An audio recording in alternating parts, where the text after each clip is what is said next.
तो संसद के शीतकालीन सत्र की शुरुआत के पहले दिन ही जो बवाल मचा है, तीनों कृषि कानूनों की वापसी का जो बिल था वो बिल भी आज पास हो गया और इन सब के बीच जो हंगामा हुआ वो भी आपने देख लिया। राजीव प्रताप रूडी जी, प्रवक्ता भारतीय जनता पार्टी के, पूर्व मंत्री भी, डॉक्टर अमर सिंह, नेता कांग्रेस पार्टी के, केसी त्यागी जी, नेता जेडीयू के, धर्मेंद्र मलिक जी, प्रवक्ता भारतीय किसान यूनियन के, फौजिया खान, प्रवक्ता एनसीपी की, ये सभी हमारे साथ चर्चा में शामिल होंगे।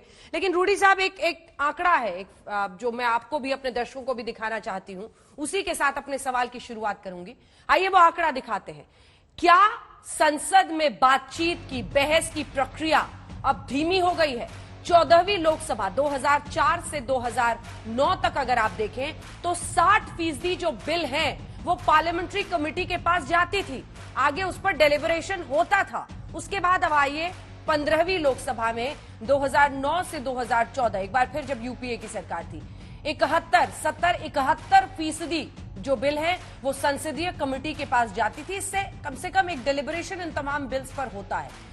लेकिन प्रथा बदली। 2014 से 2019 16वीं लोकसभा देखिए, 27% बिल सिर्फ संसदीय कमेटी के पास गई है। उसके बाद आइए 17वीं लोकसभा में अभी तक 2019 से लेकर अब तक 12% बिल सिर्फ संसदीय कमेटी को भेजा गया है। और इसी के साथ राजीव प्रताप रूडी जी, मेरा पहला सवाल आपसे, तब भी ध्वनि मत से लाए, आज भी ध्वनि मत से ले गए, क्या चर्चा के लिए कोई जगह संसद में नहीं बनना ऐसे महत्वपूर्ण मुद्दे पर भी गलत संकेत नहीं देता है? विपक्ष तो सीधा कह रहा है, राहुल गांधी कह रहे हैं कि बहस से डरती है आपकी सरकार, क्या जवाब होगा आपका?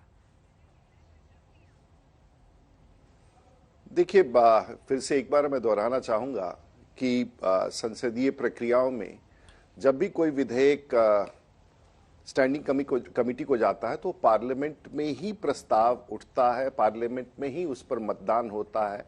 या तो सरकार भेज देती है और या तो फिर प्रतिपक्ष विषय उठाता है और फिर उस पर मतदान होता है और उसके बाद चला जाता है, या तो फिर सरकार उस विधेयक को विड्रॉ कर देती है।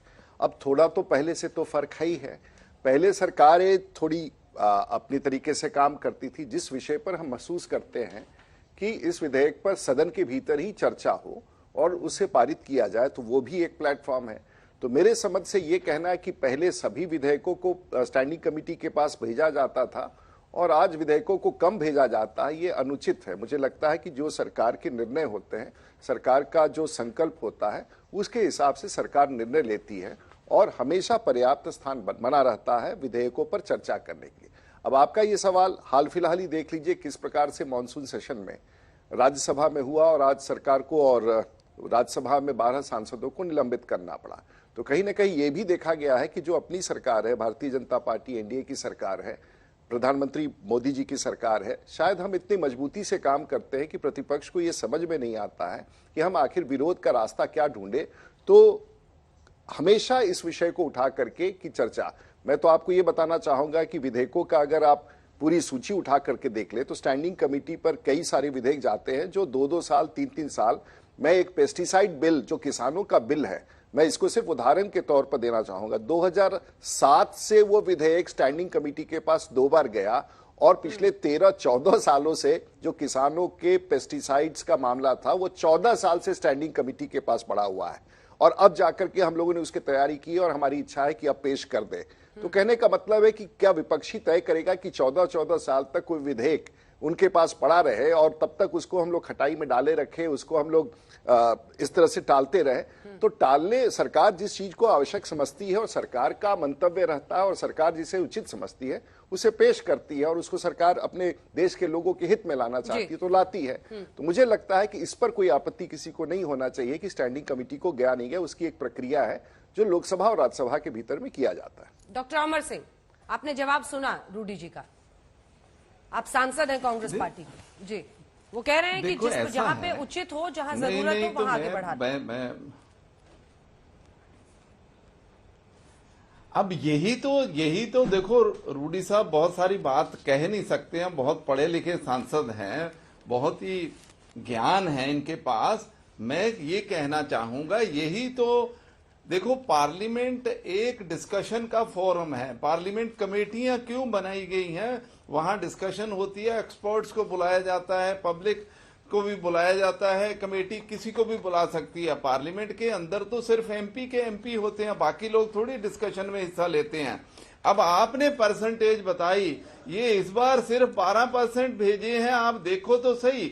यही हम कहते हैं कि भाई पार्लियामेंट को डिस्कशन का फोरम रहने दो। ये वन साइडेड आपकी मेजोरिटी है, पास तो आप फिर भी करवा लोगे, हमको भी पता आपकी मेजोरिटी है, पर बुलडोज क्यों कर रहे हो सिस्टम को, डेमोक्रेसी को क्यों कम कर रहे हो? ये वाला काम मत करो। आज भी इसी का विरोध था। हम लोग क्या कह रहे थे, हमको देखो जो किसानों वाला इशू है उसमें एमएसपी वाला पेंडिंग है, 700 किसान डेथ्स हुई हैं, उनके शहीद हुए हैं, फार्म लोन वेवर का इशू है, इलेक्ट्रिसिटी बिल का इशू है, पराली वाला इशू है, इतनी सारी बातें थी। हम लोग बोल देते थे करना तो आपने अपनी मर्जी है, पर आप तो सुनना भी नहीं चाहते हो, एक तरफा काम करती है सरकार। और रूडी जी, जिनकी मैं पर्सनली इतनी ज्यादा इज्जत करता हूं हमेशा से, वो ये बात कह रहे हैं कि नहीं, सरकार जिन बातों पे नहीं सोचती है कि उसकी कोई डिस्कशन नहीं, तो हम डिस्कशन नहीं कराते हैं। तो फिर हम जो 200 सवा 200 हम अपोजिशन के एमपी इलेक्ट होके आए हैं, हम कमेटियों में हैं, आप लोगों ने तो कमेटियां डिफंक्ट कर दी हैं। तो ये वाला जो एटीट्यूड है इस रूलिंग पार्टी में, मैं समझता हूं ये डेमोक्रेसी के लिए बहुत अच्छा एटीट्यूड नहीं है। ये डिक्टेटोरियल और एक तरफा एटीट्यूड है, इसको बदलने की जरूरत है। ठीक है, केसी त्यागी जी, क्या सरकार लोकतंत्र को बुलडोज कर रही है?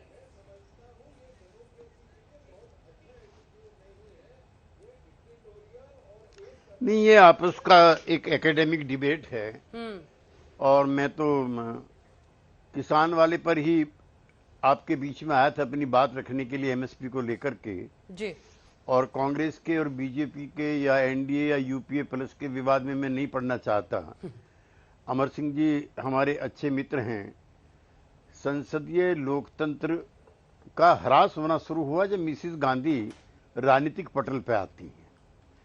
जंतर मंतर हमारी पार्टी का दफ्तर है, इसके बाहर खूनी संग्राम हुआ था निजगलप्पा जी को लेकर के, इंदिरा गांधी जी को लेकर के दफ्तर पे कब्जा किसका हो। तो ये जो असहिष्णुता है जवाहरलाल जी में नहीं थी, वो तो संसद में कई बार उन्होंने माफी मांगी है, ऐसा उदार प्रधानमंत्री नहीं हुआ। अब जब प्रधानमंत्री जो है नरेंद्र मोदी भी उसी परंपरा को निर्वाह करना चाहते हैं, तो उसमें भी अमर सिंह जी को तानाशाही दिखाई दे रही है। मैं तो आपातकाल में अमर सिंह जी जेल गया, अखबार बंद थे, टेलीविजन उस जमाने में एक था जिसको जेके टेलीविजन कहते थे, और सारे दिन उसमें 20 सूत्री 5 सूत्री चलता रहता था। तो जो सहिष्णुता पूरे सिस्टम में आई है वो कांग्रेस बीजेपी के बीच की नहीं है, सिस्टम ही हो गया इस तरह का। पहले पार्लियामेंट के अंदर 2-2 3-3 एमपी होते थे, जॉर्ज फर्नांडिस, मधुलिमय, अटल बिहारी वाजपेयी, ज्योतिर्मय बसु, लेकिन पूरी संसद का 2-2 घंटे एक एमपी को टाइम मिलता था। आपको रूडी जी को कितना टाइम मिलता बोलने के लिए? 2, 2.5, 3, 4 घंटी बज जाती है। 2-2 घंटे एक एमपी बोलता था उस जमाने में।